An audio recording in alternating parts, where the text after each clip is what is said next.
புலி பதுங்கிறது பாயறதுக்காகன்னு சொல்லுவாங்க. நம்ம கிட்டத்தட்ட வந்து 60 ஆண்டுகள் நம்ம பதுங்கி இருந்திருக்கோம். இப்ப காங்கிரஸ் பாயக்கூடிய நேரம் வந்துருச்சு. இனி நீட்டுனால இன்னொரு உயிர் போகக்கூடாது. லஞ்சம் தவிர் நெஞ்சம் நிமிர் என்ற ஒரு தலைப்பை கொடுத்திருக்கிறாங்க. அந்த தலைப்புக்கு உரிய ஆள் காங்கிரஸ்காரன் மட்டும்தான். அதனால வந்து நீங்க யாரும் இதுக்கு வந்து உரிமை கொண்டாட முடியாது. பெருந்தலைவர் காமராஜரும் உரிமை கொண்டு முடியாது, இந்த ஸ்லோகனையும் உரிமை கொண்டு முடியாது. நீட் தேர்வு பல ஆண்டுகளாக நம்ம எல்லாம் போராடிக்கிட்டே இருக்கிறோம், சொல்லிக்கிட்டே இருக்கிறோம். ஆனால் முதலா வந்து ஒரு அனிதா என்ற ஒரு பொண்ணு இறந்ததுக்கு நம்ம எல்லாருமே வந்து கஷ்டப்பட்டோம், சோகப்பட்டோம், எல்லாம் பேசணும். ஆனால் கிட்டத்தட்ட 36 பேர் இறந்துருக்கிறாங்க. இதில் எல்லாரோட பேர் கூட நமக்கு தெரியாது. ஏன்னா இது வந்து ஒரு சாதாரண நிகழ்வு மாதிரி ஆகிப்போச்சு. நம்ம எல்லாருக்கும் வந்து நீட் தேர்வு எழுதக்கூடிய பிள்ளைகள் இருக்கிறார்கள், வருவார்கள். அவங்கள வந்து இந்த மாதிரி சூழ்நிலையை சந்திப்பார்கள். அவர்களை வந்து நம்ம எப்படி பாதுகாக்கிறது? அதாவது சுயநலமாக காசு சம்பாதிக்கிறதுக்காக ஒரு கோச்சிங் சென்டர், கல்வியை வந்து எல்லாருக்கும் தரக்கூடாது என்ற எண்ணத்தில் நடந்து கொண்டு இருக்கும் இந்த மத்திய ஆட்சியை வந்து கவுழ்த்தக்கூடிய சக்தி வந்து காங்கிரஸ் கட்சியால் மட்டுமே தான் இருக்குது. அதுக்கு நம்ம எல்லாமே ஒன்று இருந்து 2029 வந்து ராகுல் காந்தி அவர்களை பிரதமராக ஆக்க வேண்டும். அதுதான் நம்மளுடைய நோக்கமாக இருக்க முடியும்.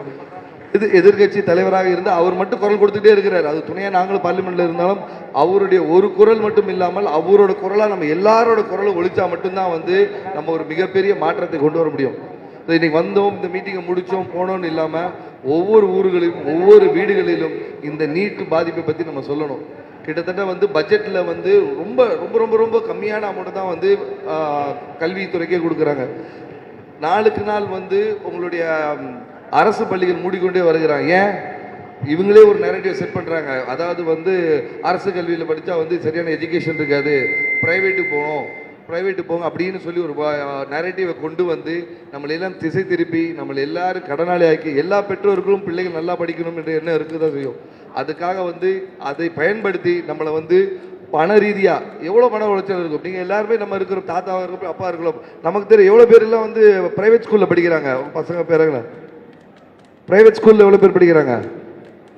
கிட்டத்தட்ட எல்லாரும் தான் இருக்கும். அரசு பள்ளியில் இதான் சிந்திக்கணும். ஏன்னா பெருந்தலைவர் காமராஜர் அவர்கள் எல்லாருக்கும் கல்வி கிடைக்க வேண்டும் சொல்லி பள்ளியை திறந்தாரு. கல்வி கனவை மூடணும்னு மோடி நினைக்கிறாரு.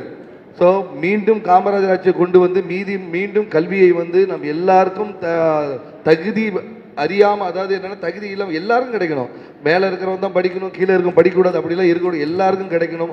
அதுக்கு நம்ம நீட்டை வந்து ஒழிக்கணும். ஏன்னா இன்னைக்கு காலையில் கோயம்புத்தூர் வரும்போது 2 வீடுகளில் போய் பார்த்தோம். கீர்த்தனா மற்றும் கோபிகா அவங்க வீட்டுக்கு போனோம்.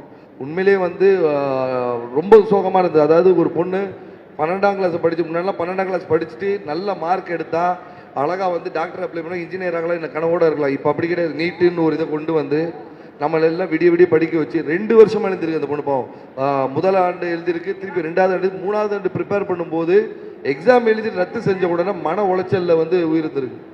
இதெல்லாம் நம்ம சிந்திக்கணும். ஏன்னா அவங்க பாட்டில் யதார்த்தமாக எவ்வளோ ஒருத்தர் வந்து பேப்பர் லீக் பண்ணி வந்து எக்ஸாம் வந்து மற்றவன் படிக்காதவன் பாஸ் பண்ணுறதுக்கு ஹெல்ப் பண்ணு. ஆனால் படித்து குடும்ப சூழ்நிலையை அறிந்து, இப்போ கோபிகா வீட்டு பார்த்து ரொம்ப வறுமையில் உள்ளவங்க, ஆனாலும் வந்து பிள்ளை படிக்க வேணும், டாக்டராக வேணும் கனவுல இருந்தவங்க, அந்த பொண்ணு 3 அட்டம் பண்ணி இந்த நீட் தேர்வு ரத்து ஆனதில் வந்து உயிரிழந்தது வந்து ஒரு உண்மையிலே உருக்கமானது. இது வந்து நீங்கள் ஏதோ நடந்து நினைக்காதீங்க. இன்னைக்கு ஏதோ ஒரு ஊரில் நடந்தது, நாளைக்கு நம்ம தெருவில் நடக்கும், நம்ம பக்கத்தில் நடக்கும். இதை வந்து நம்ம தவிர்க்கணும். அதுக்கு நம்ம விழிப்புணர்வை நம்ம எல்லாம் கொண்டு வரணும்னு தான் நான் இப்போ உங்கள் எல்லாரிடம் கேட்டுக்கொள்கிறேன். இதை வந்து இந்த முயற்சியை வந்து எடுத்திருக்கும் மன்னன் மாணிக்தோகர் அவர்களுக்கு மிக நன்றியை சொல்லிக்கிறோம். அது மட்டும் இல்லை, அவங்க இன்னொரு வார்த்தை ஒன்று சொன்னாங்க, எல்லாரும் மனதில் வச்சுக்கணும், இனி நீட்டுனால 300 உயிர் போகக்கூடாது. எல்லாம் சொல்லுங்க யாரும் சொல்ல மாட்டீங்கல்ல, பசிக்க ஆரம்பிச்சுச்சா? இனி நீட்டுனால இன்னொரு உயிர் போகக்கூடாது. இதுதான் நம்மளுடைய இதாக இருக்கும். அதாவது புலி பதுங்கிறது பாயறதுக்காகன்னு சொல்லுவாங்க. நம்ம கிட்டத்தட்ட வந்து ஒரு 60 ஆண்டுகள் நம்ம பாஞ்சு தான் இருந்திருக்கோம், பதுங்கி இருந்திருக்கோம். இப்போ காங்கிரஸ் பாயக்கூடிய நேரம் வந்துருச்சு. அதனால வந்து எல்லாரும் ஒட்டுமொத்தமாக இருந்தால் தான் வந்து மிகப்பெரிய ஒரு இலக்கை அடைய முடியும். ஆகையால் வந்து எல்லாரும் வந்து மீண்டும் காங்கிரஸ்காரனாக நெஞ்ச நிமிர்த்தி நடக்கக்கூடிய நேரம் வந்துருச்சு. அதுதான் வந்து இப்போ பெருந்தலைவர் காமராஜர் பிறந்த நாளை முன்னிட்டு வந்து லஞ்சம் தவிர் நெஞ்சம் நிமிர் என்ற ஒரு தலைப்பை கொடுத்திருக்கிறாங்க. அந்த தலைப்புக்கு உரிய ஆள் காங்கிரஸ்காரன் மட்டும்தான். அதனால வந்து நீங்க யாரும் இதுக்கு வந்து உரிமை கொண்டாட முடியாது. பெருந்தலைவர் காமராஜரும் உரிமை கொண்டு முடியாது, இந்த ஸ்லோகனையும் உரிமை கொண்டு முடியாது. யாரை கேட்டாலும் சொல்லுங்க நீங்க லஞ்சம் தமிழ் நெஞ்சம் நிமிர் அப்படின்னு சொல்லி நம்ம பாட்டில் வந்து மீண்டும் ராகுல் காந்தி அவர்களை பிரதமராக்குவது மட்டுமே நம்மளோட நோக்கமாக இருந்து கொண்டு அயராது உழைத்து புதிய இந்தியாவை உருவாக்குவோம், இளைஞருக்கு எளிய வழியில் கல்வியை தருவோம் என்று கேட்டு விடைபெறுகிறேன். நன்றி, வணக்கம்.